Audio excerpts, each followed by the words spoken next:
So here we go. Here I am. No shit. Here I am. I average 4 trucks a day, right? You want to take the next math?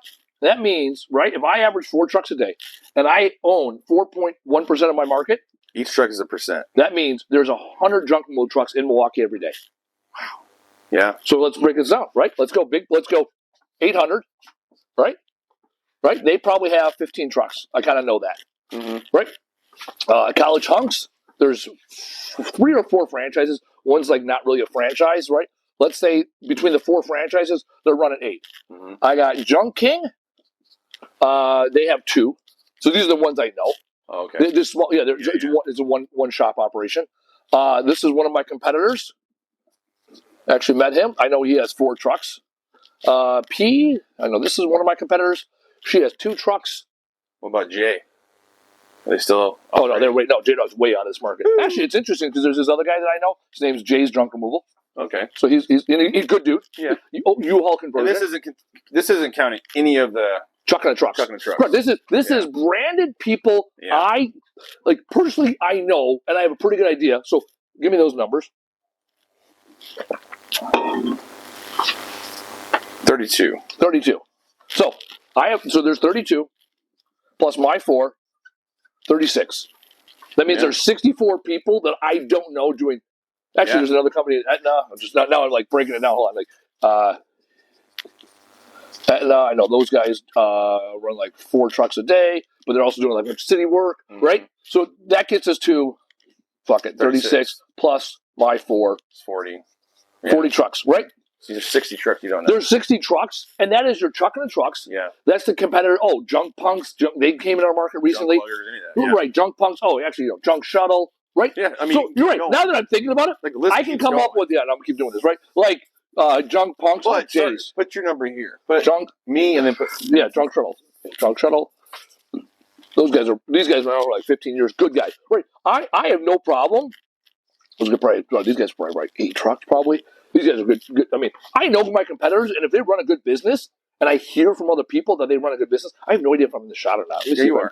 No, you don't know, because I moved it over for you. Let me see where this shot is.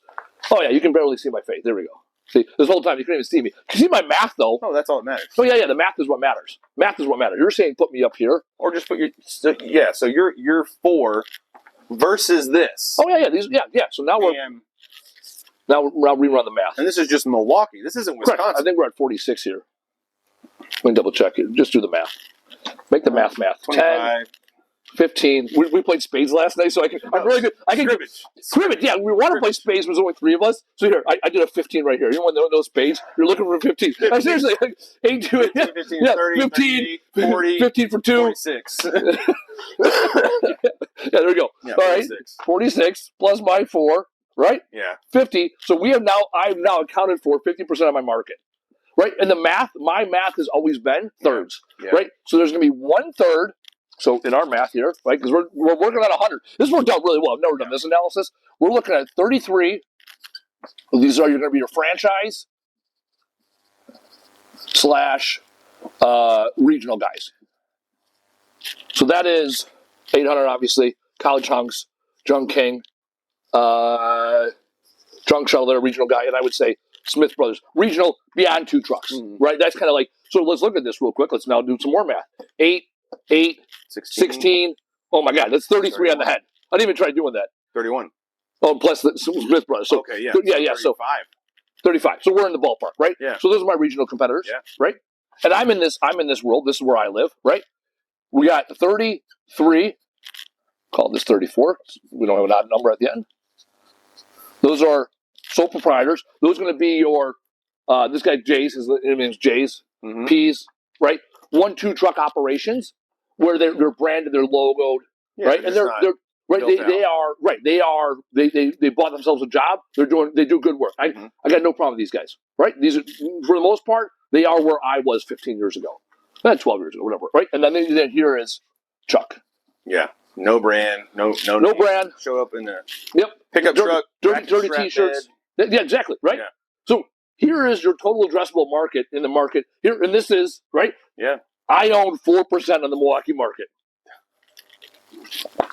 You want some humble pie? Yeah. We serve it in slices.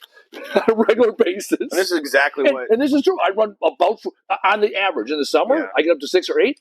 Winter, sometimes I'm running 2 trucks a day. Yeah. So if I'm running on average, actually, in 2019, I did all the math. I averaged 3.97 trucks a day. After the whole, 250 days, basically I ran a shy of 1,000 trucks in the whole year. Yeah, so you can do this with every business out there. Right, this is, you're a landscaper, what's your addressable market? Yeah. What's your population? What's the population of the United States? Right? You started with 18 million for just your, that was a tire shock group. It's about, I would say, between 230 and 300,000 total population. Yeah. It was an $18 million market. Yeah, so 300 would have changed that from 36 addressable down to 24,000. Yeah. Still. Right. What was my point was, we'd have to look at the camera. What was your math? You had what percentage of the market did you have? Not even. Yeah, 1%. Yeah. It was. Oh, it was 0.78%. Yeah, 1%. Yeah, you owned. Yeah. Yeah. So it's like, and you think about it, it took me 6 years to own that 1%. Oh yeah. And in that time, who else was coming up? Oh yeah. Right. So because these guys, these are also the. This is actually the biggest market. This is the biggest market I've seen are coming up. Well, and these numbers will change every single month. Yeah, these guys have been doing this for years, right? But you have population. These guys have been doing it for years. This is the biggest influx the last 3 years. Yeah, but you also have population. Oh, population shifts. What I'm saying is you have population shifting, then you have junk removal businesses shifting, coming in and then out. Oh, yeah. Right? Yeah. These guys, this is an in and out. For everyone that gets in, somebody else gets out. Mm-hmm. Right? If 800 guy junk loses 2 trucks, it's because someone else took them. Yeah. Right? And vice versa. And if someone leaves, right now, this year, 800 guy junk with their $59 mattresses, they are specifically targeting, they're going after all of these that popped up the last few years, and they'll try to attack these too. So now they're the same price as these guys, right? Which much better service officing. So these are the ones that are going to die. And here's what happens, and here's why this happens. They can afford to bring down to $59. What that does is it puts these people in a $59 single item, whatever mattress. In 6 months, these guys will be no better, no worse. No, but financially, in 6 months, these guys will be out of business because they cannot adjust back up to the market price where they started. And if they do, they'll lose their customers, which will actually tank them. Where these people can be like, we'll slowly keep bumping right back up. It's the same video. There's a meme. There's 3 people selling eggs for different prices, and they keep changing it. And finally, one guy's like, well, shit. I'll just buy all of your eggs, and then I'll triple the price, and now I have all the market. And you're out of eggs. There you go. So this is what my brain does in the background. I'm going to make sure I'm in the shot. This is what my brain does in the background of everything. And you saw how I fumbled with my numbers because I'm numbering, I'm mathing. Well, this is all in real time.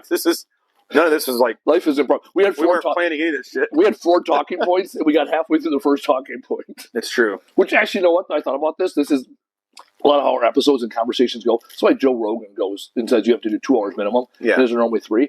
First 90 minutes, you're figuring it out. Yeah. So if you look at our first 15, 20 minutes, we're over there on the couch. We were talking about conversations we had. Yeah. But here we're warming up. The difference is a lot of times podcasts they'll have that 20 minutes beforehand, and then they'll start talking about the thing they're talking about. We've never done that on the podcast. Anybody who's been a guest, they know that. Mm-hmm. We get on the show about 5 minutes before 4, 5 minutes before 1600. The guest gets on, like, hey, how do you pronounce your last name? Cool. That's it. So, Mario, what are you doing? Why? One more chart. This is what we're going to do. We're going to do one more chart because you did your donut chart, and I have a different donut chart that I like to use. And then we'll make a cup of coffee. So we'll actually take a full break. Yeah. For 30 seconds. Yeah. Whatever it takes for me to make a cup of coffee and take a piss. My goal is to get on the Joe Rogan podcast. One of the problems is he starts and doesn't end. You can't take a piss. So it's like. Well, you can. You just got to piss under the table. Yeah, well, that's fine. I drove a truck in Iraq for a year. You're good to go. I've pissed in worse spots. That's like now, whenever I travel, people are like, especially when I get hotels comped from time to time when I'm speaking, they're like, hey, how are the accommodations? I'm like, a little throw it out there, no big deal. What were you talking about last night? What, throwing cribbage? Oh, yeah. Oh, we didn't get comped. I still had to pay for it. No, but still. Yeah. So no shit, there we were. I'm like, Casey, let's go out. Let's go get a wings. There's this really good wing joint in Milwaukee. Spitfire's on state. Best wings in Milwaukee. Blueberry barbecue sauce. Yeah, they are the unofficial sponsor of this entire show today. Spitfire's on state. If you ever come to Milwaukee, got to get wings. His favorite is the Blueberry Buffalo. I like the Buffalo Sings the Blues. So it's blue cheese mixed in with buffalo. The way they do their wings is different. My boy Andy runs the joint. They won season 4 of the Dirty Fowler Wing Challenge. Anyways, background information. The way they make their wings is they fry them, then they sauce them, then they grill them. And you can get them double fried, so they're fried hard if you want the meat really torn up. You can get them double grilled if you like the char marks. You can get them double sauced. You can double down on whatever you want. I get them straight up the way they are with some chive fries. Oh, money. I always get 18, so I get 3 flavors. I always go with the garlic hot. I go with the Buffalo Stings and Blues. And then I normally go with the dry rub, either a lemon pepper dry rub or like a Cajun dry rub. Just blueberry for me. Also, he doesn't eat wings. He eats fucking chicken nuggets because he doesn't want the shit to get in his beard. Hey, man. It's a valid reason. Anyways, we're getting wings last night. See, we got distracted from the distraction. Food, man. Does it to you. So then Casey, name drop. Casey's recently been working with Jonathan Lucroy, former catcher for the Milwaukee Brewers and also Texas Rangers. Good fucking dude. He's like a Milwaukee legend. He's the best catcher in the league and one of the best catchers we've had. Good dude. Anyways, Casey's been working with him and Dr. Phil. You might have seen it on the Facebooks. And doing some veteran projects down in Texas. Mm-hmm.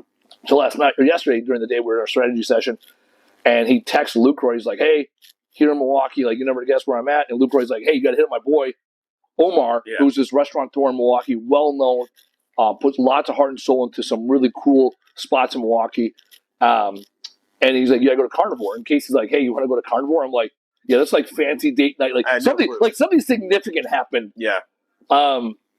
And anyways, we shifted from shitty wings in an industrial park, that's what it is, to downtown Milwaukee, valet parking. Yeah, I mean, like we and the whole party never had been there. Yeah, right? So it was my brother who knows Omar personally. My brother has art that he put in that he's done for the same building, so he knows Omar from art shows and things like that. Mm-hmm. Casey knows Lucroy, who knows Omar, good buddies with him. My buddy Tyler worked like 2 blocks away when he worked downtown. We would never stick around. He wasn't there on the weekends. Yeah. Like Carnivore's a date night. Like, like the people next to us were celebrating his birthday. The people before them had an anniversary. But we we celebrated Casey being in town. Like, that was basically it. And then I had never been there. My girlfriend doesn't really do steaks, and so if we do go nice places, we normally go more seafoody. Yeah. They also had a really good menu. So anyway, so we had amazing steaks and also mac and cheese, man. There it is. The mac and cheese, nutmeg and blue cheese, dude. 4 different heavy cream, 5 different cheeses. Oh my gosh! Heavy cream, nutmeg, dude. Game changer. I don't. You've never had nutmeg? No, so I can't have sugar. I can't have fructose. You and your brother have never had nutmeg. Never had nutmeg. So normally, like you don't have nutmeg. It's like cinnamon. Like rarely do you have dishes that call for cinnamon or nutmeg that aren't also sweet. Yeah. So I'm tasting it. I was like, what is this? It's amazing. And I'm like, it tastes like Christmas. Like it tastes like what Christmas smells like. I remember I said it to you. Yeah. And you're like, fucking nutmeg. Yeah. So I'm like, bet. So then the waiter comes by. I was like, is that nutmeg I'm tasting in there? I felt like Billy Bob Thornton. Oh yeah. And the movie, what was that movie we did with Bruce Willis? Soon to be R.I.P. Bruce Willis. Bandits. It Yes. was straight up Bandits. Mm-hmm. And it was based on a true story. Remember it was it was based on a true story. Yeah. I mean, loosely, the idea that they went to the bank, the executive or the president's house the night before, and then whatever. Yeah. That was the extent of. Anyways, so he's sitting in there. Billy Bob Thornton, great fucking movie, totally underrated. There's a song they play throughout that movie. I don't remember, but yeah. Anyways, he's sitting there eating pasta sauce. He's like, it was Bonnie something. Anyways, so Billy Bob Thornton's character was like, is that rosemary I'm tasting in your sauce? It was great. Great food. All right. Carnivore, shout out. Omar's fucking dope. Yeah. Cool guy. We hung out with him for a little bit, and he was just a good overall guy. So the point of the story Milwaukee famous. It's all about who you know. That is correct. Connections go forever. I do not know Lucroy. Casey does. All I have is a picture of Lucroy flipping me off with Casey. That is the extent of my knowledge with him. Yes, that's us saying hi. All right, you want to take a break? No, I'm going to do my chart, and I'm going to go. I have a splash of coffee left, so I'm going to go make 2 more cups of coffee. All right, so here is my donut chart that I give people. Similar to Casey's, but here is. What is that? I'm going to explain to you. It's a U. Actually, looking at it, could be a lot of letters. However, that's a U. Okay. So here is my donut chart when establishing where you want to be, right? And I'm going to look it in. Yeah, it's fine. That's your flight.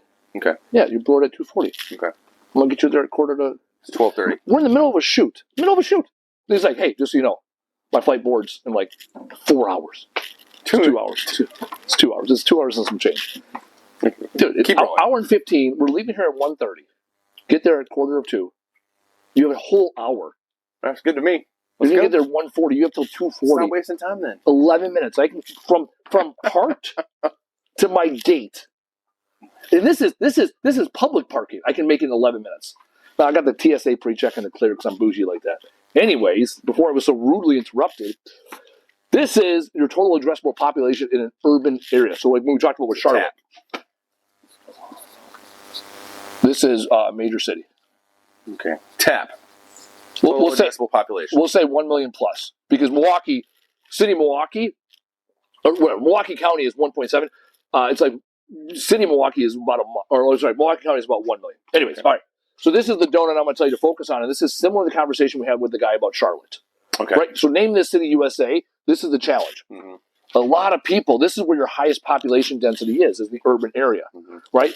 And people want to address this market, and I tell people stay out of that. That is the kill zone. That is your sub-market. That means anything under market value is going to be there. Well, no. The challenge with this, right?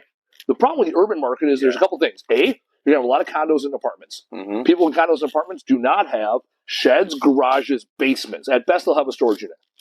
Or you have people right outside that generally, at least in Milwaukee, you then have lower income housing because it's people that are near the city. So now you have people that aren't moving as often. They haven't obtained enough wealth to obtain a bunch of stuff, right? And then you have the suburban area. This is where we do our work, in suburbia. Because people in suburbia have sheds, garages, houses. They have the wealth generally to obtain a bunch of stuff. Yeah. And they move on a regular basis. The majority of your middle and upper class are in suburbia. That is correct. Yeah. Okay, right? So, like, let's look at you. Like, you talk about Dallas, DFW area, right? But then Dallas, Dallas and Fort Worth have the middle. Yeah. And it's literally suburbia. I know. That's what I'm saying. Correct. So we'll explain where you were, right? Yeah. Okay. And then you have a rural area. Here, you have a very low population density. Generally, people in rural areas do not move as often. And when you live out here, everybody knows somebody with a pickup truck. Or they have space to store shit. They have space. It's not a priority for them. Or they burn their trash. Yep. It's not a thing. Okay. So now what Casey was talking about with him, his population density was here. Yeah. Within here, right? So for him, this is Dallas. He didn't even go to Dallas. Had no reason to go into Dallas because he had all of this to work with. And so he focused right here. Yeah. Or the guy in Charlotte, no different. Remember? He had that little town of 40,000 people. Yep. It was like, I remember it was a dot. It was a dot. But what it was a dot because he's like, the freeways and like, I want to focus on Charlotte. He wanted to focus on Charlotte. He wanted to go downtown Charlotte. And I told him, no. Win here because your competitors are here and you also have landfills, transfer stations more in this rural ring. So instead of going east, in his case, and trying to win the urban area, no, stay where you are, win this town, win this town, and then you'll start getting your circles. He had like one rural competitor. Yeah, there was a competitor here and all like competitor. Right. All of his competitors. I don't think this one works. Oh, this one does work. Okay. Blue is competitors. He had all these competitors, right? It's like, well, why are you trying to fight to get in there? I had another, this will be the last customer. I had another client I was working with, St. Louis. They were in St. Louis. Shout out St. Louis, right? So their shop was right up in here. And then they had a population density. They had some commercial accounts. They had other people. So they were here. And then they had a couple, like, there was a nice densely populated here, another population area here. So I told them they were running two trucks. I told them real simple. This one here, that is your everyday customers, right? You serve these guys every day. And then you get two shot groups here, and you say, okay, we're here on Mondays and Wednesdays. We're here Tuesdays, Thursdays, and Fridays. You go where the work is. Because what they were doing is they were sending trucks every day. Yeah. And they're circling the whole city, and then they would be cutting through the city, and then we'd be running the landfills. And they had landfills. Is that Mitchell? What's that? Yeah. Is that Mitchell? I don't know. Yeah. But then they had landfills in all 3 areas. So it's like, go there, work, because they were not recycling. They were running out of the mom and pop out of their shop. Fine. Recycle. The challenge we see is everyone wants to go after all the population. We can't stress enough. Win where you are. Understand your map. The other thing was your market and what your need is. So here's another thing that's fucked up. This is what happens when you have a lake. Yeah. And think about that. Right. So we actually this happened. We had a Right. big Or area. about, right. This could be like my case. This is like Michigan. That's it. Here, inverse this. There's no other side. Here, you know what? I also had a business in Denver at one point. They have fucking mountains, right? So you had like, right? So actually, here Denver was like here, right? So it was a little bit different, but like the rural started and that was it. Yeah. Like they had their addressable area was a little bit different because they hit mountains or other shit. So understanding how your geography plays a role, and then go after the population centers that you know are going to work best. There we go. You got your donut. I got my donut. We talked about TAP, total addressable population. We did all the things on the whiteboard. I'm going to take a well-deserved coffee break because coffee is life, and then we will rejoin you after this break that's brought to you by Jobber. And we don't know what room we're going to be in either. See, we didn't even get to the break, and you already started asking questions. Yeah, that's true. So the question is, I'm going to show them. What if you start in the rural area? What if you start outside the population? You're like, hey, look, I operate from where I live, which is in the rural area. The population is 30 minutes, 45 minutes away. How do you attack that market? Get a shop. Get a shop. But also, you can have a base of operation where you drive in, or a base of operation based around scrap yards, donation centers. It goes into your business plan. When you're starting, you 100%. Have to put that into calculation. Hey, if I'm going to start this business, would it behoove me to start a business closer? So we were in the hood. When we first started our business, we were in that urban area. Yeah. So we drove out. And also our landfills, our transfer stations, our scrap yards. Well, scrap yards were near us in the city. Everything else, donation centers, they were all out in the suburbs. Yeah. So we just drove. We marketed there. Where you physically are doesn't matter. No.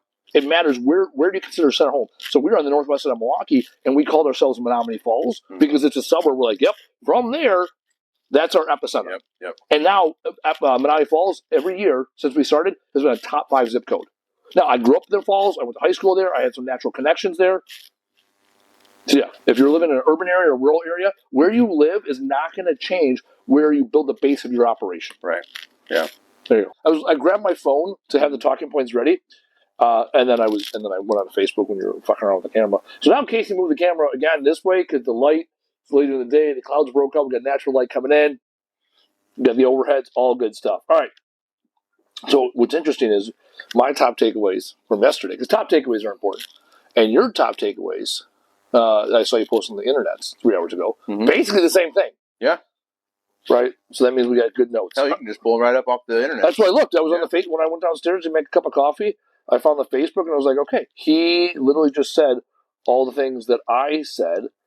Let me find it now. And I even made it rhyme on accident. I reread it. I didn't see the rhyme. The last part. Yeah, I got it rhymed. Just on purpose, or else it would have hold on, it jumped me over the Facebook. Jumped me over to a different group when I clicked on that. Oh, there it is. All right, here we go. All right. So here are the top things we took away from yesterday and what you can do. And what we are going to do and build them. All right, so first off, bigger names. We have our hit list. I recommend you get a hit list. Figure out the top 10, 20, 50 companies you want to work with in your area and start working it. So bigger names this year, we have a hit list of 20 people that we want to go after. So if you would have got a message from us yesterday, or you will be getting a message from us soon, it's because we really want you on the show. We think you get value. I called Matt Walsh's name earlier with Stand Up Guys Jungle Rule. Casey, why did I say Matt? Oh, Matt Walsh. That's for our... Yeah. Matt Walsh is... we want to talk about what is a woman. I like him. Huge fan, actually. It's a little more conservative than our audience. A little different. Anyways, Casey Walsh, Stand-Up Guys Drunk Removal, we already talked about him because that's a guy we want on the show. He's going to add value. He's we both feel he's one of the top guys in the junk removal industry for independent owner-operators 100% in the country. And we love surrounding ourselves with really smart people. So he's going to be on the list. Other big names. Also, I wouldn't even give out the big names yet. No, that's it. That's the only one because I'm calling them out. Because we already messaged them. Yeah. We're on the same page. Okay. Here's what you can do as the audience. 2 things. A, if you got a big name you want to see in the podcast or someone that you think would be a good fit, let us know. Send us a message. Second thing, if you know somebody, you can make a personal introduction and be like, hey, this person I know, they will add value to what you're doing. Let me make an introduction. So those are the 2 things you can do. Either challenge us or get us in front of the right people. So if anyone knows Elon Musk, please feel free. And drop an intro. That's it. To touch back on what he said, making a top 10 hit list. Also, make sure you do it in a very specific manner. Yep. Okay. Obviously, Elon Musk. Like, who wouldn't want to sit in the same room with Elon Musk and actually just listen to him? But is it realistic for us at this point in time? Probably not. But it doesn't hurt to send a message, see what happens. It may bounce back.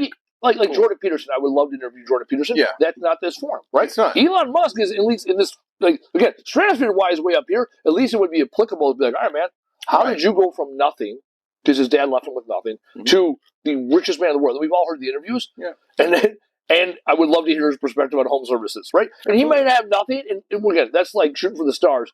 But the point is, make a top 10 hit list, but also have one already of your current clients that you want more of. Re-engage with current people. Who are those clients where you're like, man, I wish I had 10 of that? Who would you love to duplicate? All right. Second thing, bigger audience. So we touched on this earlier. And our goal is to gain bigger audience. We had 50,000 downloads here in the first 2 years. They say 10,000 downloads a year is a successful podcast. So we're at 50 in 2 years, so we're trending above average. Also, I think it's 147. We're a year and 2 months. 2 years. 2 years. We started in 2020. It's 2024. We started in 2022. Really? Yeah. Oh, shit. How the fuck did we get to 96 episodes? That's true. Well, we did a couple. We didn't. Yeah, no, we missed a few weeks. Anyways, all right. Bigger audience. This is the way we're going to achieve the bigger audience. We want more people, and we want people more engaged. That's what the audience is. Not only about the quality or the quantity, it's also about the quality. So this is a couple things we're changing. When we go live now, we are going to put it across all channels. General Facebook, YouTube, LinkedIn. We want to gain a bigger audience, be able to influence more people. That's the first step. Second step, we want our audience in the VIP group, the Facebook VIP group. They're going to have access. Once it's done recording, they're going to have access to it, unlimited access, versus all the other platforms will not have unlimited access, which means they'll be more engaged, which means we'll have larger audience within the VIP group. What we love about the VIP group is we solve some of the problems with the other groups. The other groups have, how do you charge for this? Or let's bitch about that. Or let me have this guy that's going to pitch me this shit. No, we don't. That's why our group is VIP. We want to make it so it's only business owners or people that want to get into the business or people that work in the business that want to better themselves, not looking to pitch. So as we continue to grow and gain people, we're going to continue to have high quality conversations. And as we go live, in order to comment, we want people to be part of the VIP group so they can add. As we bring on guests that are having a consulting challenge, we're going to talk about it ahead of time. We're going to say, hey, next week we're going to have this guest on, and this is the problem we're going to solve. Right? If you've got a perspective on it, we want you in the chat, because when you're in the VIP group, it takes about 30 seconds for Taylor to drop you a line, and we can get you into the conversation in real time if you want to increase your influence. We tried doing that with Justin Waltz a few times. We shot out a message, and he was driving or whatever. Yeah. So that's all part of the audience. We want to have a more live, interactive audience. And because we're doing that, right, we want bigger results. We want to see more and more of you, the audience members, step up and share your success. Yes. Step up. Tell us when you bought that warehouse or you got a rented space. Tell us when you hired that first employee. Talk about the first day it was where you were off the truck. Tell about that next location, like Andy Barton Brothers. Right? He launched his second location this year. That is, or late last year he did. That's awesome. Right? We want to know about that, because then we know that the junk removal business is going to thrive and survive. We are, as part of our bigger names, we want to branch out and reach out to people in the larger waste industry. What I've realized in the last 2 years, I spent a couple years at Waste Management. Earlier today, I gave Casey a tour. We drove by the landfill, the container shop, the organics recycling area, the chemical waste drop-off facility, scrapyard, all in this really tight area. I'm like, hey, this is where I kind of grew up here. My 7th grade science fair project, I did at the MRF, what was the materials recycling facility at the time. And so we want to bring people on from the greater waste industry, so that you and junk will have a better understanding of how you and all of us play a role in the greater industry. Now, in start, stop, continue methodology of change, there's the start, which is wider distribution. There's the continue, which is great results we're having. And now here's some of the stop things. No more guru pitches. We've had a few people on that were pitching.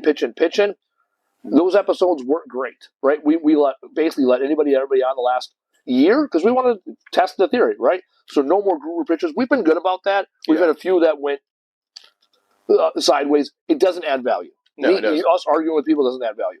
Also, this is a continue, but it's still a no. I'm using Casey's word.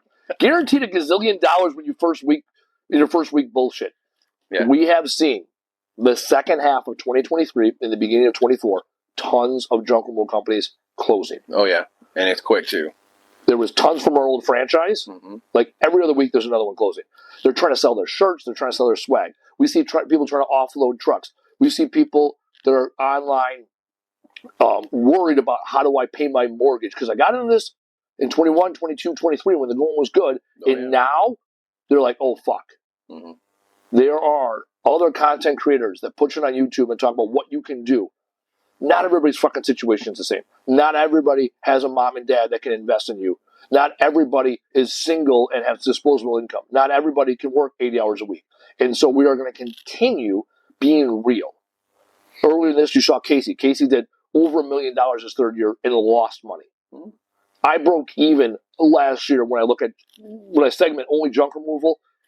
Year 3, we basically broke even. Made tons of money in year 2. Year 3, we broke even. Year 4, we're already off to a great start. We're going to continue to be real with you because we're not going to promise you the world. We're not going to say, oh yeah, this is easy, because that facade that some people put on, it comes back to bite them in the ass. And just remember one thing, you don't know their situation. Yeah, you don't know their situation. You don't know. They could be very wealthy. They could have disposable income, or they could be complete full of shit. Oh yeah. And it's not your job to know, right? That's the cool part about freedom of speech. That's the cool part about the internet is, everyone gets a platform, but also everyone has the decision to do what they think is best with that platform. So if someone comes and pitches you, hey, pay me $5,000 and you become a millionaire overnight because I have it figured out. And even though I'm only 22 and I'm still at my mom's teat, shots fired. Believe me, guess what?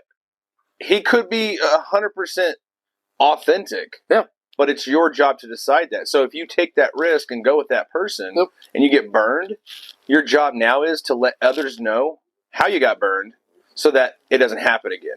And I'm not saying you just go and talk shit. No, have some data. I mean, hey, look, this is exactly what happened. This is why this person is full of shit. And it's happening all over. I mean, I don't know how many messages I've got about these coaches that go around selling a product online, whatever, classes. Look, as a coach, I'm going to tell you right now that that's the value for us is if I can teach 30 people at the same time and charge each and every one of those people for my time the same, I mean, yeah, that's the goal. But if there's no value there and you just get taken advantage of, you need to let other people know. That's actually why I shut down the junk coach, was because I had clients and I was like, in order for me to scale this, I'm going to have to be really heavy online, thus making me look more and more like a guru coach thing. And I didn't want to do that. No, you went back into small business ownership with the storage units, because what we do here, this is like the library. We're going to give you the answers. You can pick and choose what you want. Yeah. And just like the library, it's free. This is free. We're giving you the answers. No one can come back and be like, oh, you charge me this. I've had consulting clients in the past. I still take on a very select amount of consulting clients. And this woman I talked to the other day, it says, what we call it, blinds. It's like blinds and like shit like that, right? Window treatments, window dressing. Yeah. And her and I talked. She's like, well, what are your packages? I go, I figure out what you need and I charge you by the value I bring. Yeah. Like, that's it. So I still take on clients. The shit we did on the whiteboard, I can do that till I'm blue in the face. This is the opportunity. If you want those questions answered, tell us what you want, because we are going to, this is to the next point, we are going to incorporate the whiteboard and Excel and no shit practical lessons. Yep. The opportunity here is we want to know what you're struggling with in the field, so we need the audience to come with good questions. I don't want to solve or come up with solutions for problems that may not exist in your market. We have a pretty good idea of what problems we see, so we want to address those. And to what Casey was saying, we are going to continue to be raw, real, and sometimes ruthless. Yeah, absolutely. We are more open to calling people out on their shit. That's it. We know the people that we associate with. We know the people that we look up to. And we also see the people in Facebook groups that are fucking pitching shit that we don't believe in. We see people that are bitching about things that are within their control. We see people diming out people that we know are good people. And their issue is an individual personal issue. Yeah. Right? So when it comes to, I mean, We mention the people. We mention the people that we look up to. We are not the fucking, look at me. I know. It's like, hey, let's have this weekly podcast because we fucking enjoy doing it. And let's talk about the people, Justin Welch of the world. I mean, Casey Walsh. Casey Walsh. I was about to say, I was like, not Matt Walsh, right? No, I was thinking hair. Yeah, he's got hair. Yeah, you know? He's got great hair. Great hair. And a bunch of his content, he has his mustache. He's like, the mustache comes and goes. Fucking money. Russ Berry, huge fan of that guy. Yeah. Right? You may not be.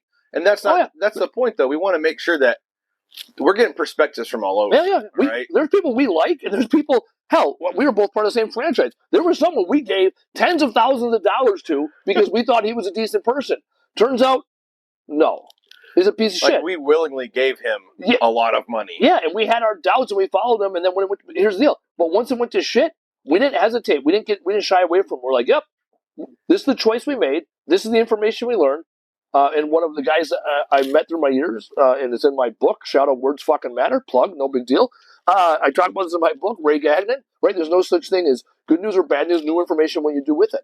When I found out someone was a piece of shit, I called it out. When they continued being a piece of shit, I stopped giving them my money.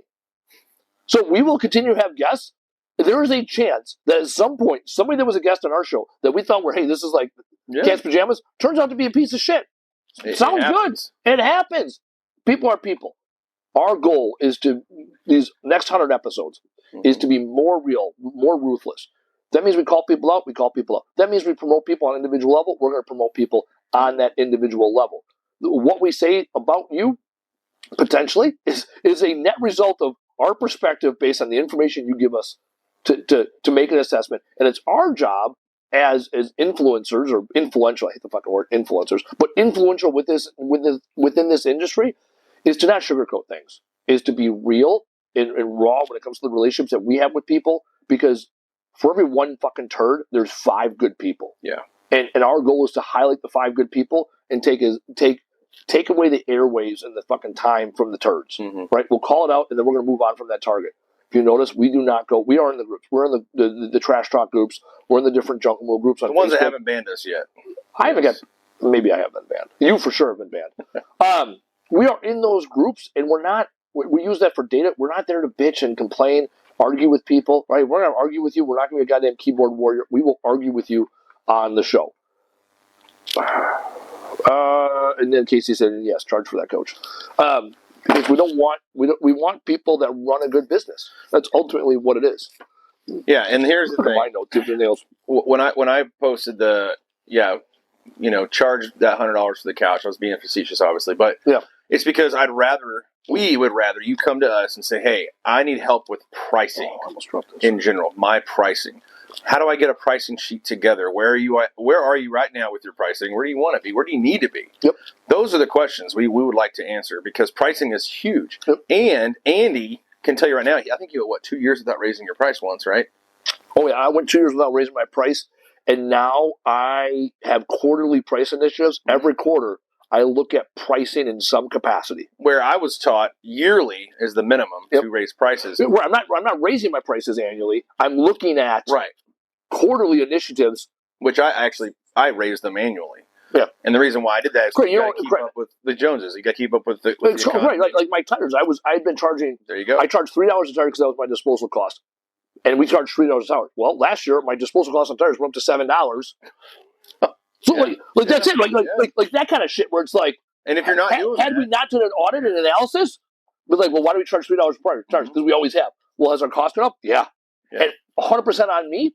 As soon as I was like, oh shit, tires went up $7, I'm like, oh wait, what else am I missing? Because essentially now you're paying $4 per tire. You're not getting paid anything. Right, we're losing money. And that's the thing. We like to help with that because we've been through it to where, oh, well, what if I raise my prices and I lose business? So now we've actually looked down at strategies and data that says, hey, look, honestly, this is what you can afford to lose. Not just, I think you're going to be okay. No, like this is straight math. You can raise your price here, you can cut your expense here, and you can lose this many customers and still make more money. So it's things like that that are interesting and things we're going to do. The last thing that we did not touch base on, because I compared my notes, is extra incentives for our VIP listeners. So we already talked about one of them, which is that you're going to continue to be able to watch the episodes whenever you want. So awesome there. Second thing we're doing is we have your email address because you had to use your email address to get into our VIP group. We're going to start shooting you out blogs. Casey's doing a quick picture. How you doing? Oh, we're doing a reel. No big deal. I don't fucking know. Next thing we're going to do is shoot out weekly blogs. So we're going to use AI because we had an episode of AI, and I've learned more and more about AI. We're going to utilize AI so we can take these 1 hour long episodes to get them down to a digestible 3 to 5 minute read in the blog. And so you'll start seeing those emails coming out. Opt out if you want to. No big deal. We're not butthurt. Whatever. And if you want more people to opt in, have them join the VIP group, or there'll be opportunities, it's blog. You can fucking subscribe to any fucking blog. So that way, for people that either don't want to invest the entire hour or they want to get the highlights, we're going to get a product out there free of charge, once again, free of charge, so that you have more digestible material. So those are two advantages to being in the VIP group, because we want to continue adding value. And in the VIP group, we're going to be more prompting of asking questions so that we get good conversations going that are positive and forward, future focused mindset. Yeah, and then just to double down on that, if you are interested, now this is a new thing for us, but this is something that I really want to showcase this year. If you're interested in either advertising or sponsoring this podcast or being a partner or a sponsor of this podcast, get with me, please. Yeah. We'll talk about it. We'll make sure we come to a mutually benefiting agreement, because the last thing we want to do is A, put you on a platform that doesn't do anything for you, or B, put us in a position to where we're kind of controlled by someone else's agreement that we don't believe in. Yeah. And the last thing we'll ever do is ask money from our listeners. So, having said that, that's an opportunity, especially for, for one, insurance companies. We know a few that are very, very good in the junk removal industry. Those we would love to work with and say, hey, out of these top 5, these are the people we know, right? Now, we're not going to talk shit about these people because we don't know them, but we know these top 5. Yep. That's kind of what we're trying to build here. Yeah, absolutely. The opportunity now is, okay, we have some level of proof of concept in the podcast, right? And no different than when you start junk removal, right? You do 100 jobs and you realize what value you bring. Yeah. And we're at the point now with this podcast where it's like, okay, we bring value. We're in this for the long term. And just like we'll tell you not to go out and do jobs for free, there's an opportunity to make a few bucks. Absolutely. We're going to continue to provide value to the industry and the people in the industry. And with other people want to support the industry, this is a great opportunity to support the industry, because when we bring in more money, it gives us a chance to, A, do more podcasting, be more influential, build out this industry. Ultimately, that's the goal, and we'll wrap it with this. Our goal is very simple. The junk removal industry is a industry that's relatively young. It's about a 40-year-old industry, 30, 40 years old, depending on where you look at it. It is an exponential growth. It has doubled in size in the last 10 years, roughly. Went from about 5.5 billion addressable market to over 10 billion addressable market. This is our time to come together, band together, because we are stronger together. There are tons of threats to our industry. It's an opportunity for us as individual owner-operators to come together and figure out what do we want this industry to look like in 5, 10, 25 years from now. We are planting those foundational steps right now by bringing in the best people to come together and say, what do we need to do for our industry to stand up so that we are compensated for the work we do. What we do is important, and we want to make sure that we are compensated for that work accordingly, and that people have a better understanding of what right looks like. We want to make sure that the people that are right and ethical, the people that are recycling responsibly, are the ones that are highlighted in our industry, so that when there's more regulation in our industry, we are already doing the right things. We don't have to be retroactive. So that's our goal. Our goal is to spread the knowledge and awareness about the junk removal industry. That's why we do it. We want the individual owner-operators to be successful, because we don't want to see you guys gobbled up by private equity firms or franchises. We don't want you to see where your only answer is, let's lower our prices, right? Because when you lower your price, that's less money that you can put in the community. That's less money you can put in your family. So that's why we do what we do. That's our why. We enjoy doing it, we love doing it, and we love all the continued support. So it's been a great first 2 years. It's 2 years. I mean, next week will be 2 years from when we first started this. It was February, the end of February, early March of 2022 is when we started this, Super Bowl Sunday. So it's been an amazing 2 years. We appreciate all the support from our audience. We love the challenges you guys provide us so we can continue to provide value to you and this overall industry. Casey, final thoughts. My final thoughts is, if you're always living in fear of growth because of the unknown, you're really not living. That's my final thoughts, because it's all about growing. And I called Andy and I was like, look, I need to meet with you at the beginning of this year. We got to make a plan. And he's like, I can't get down to Dallas-Fort Worth until second quarter. I said, that's not going to work.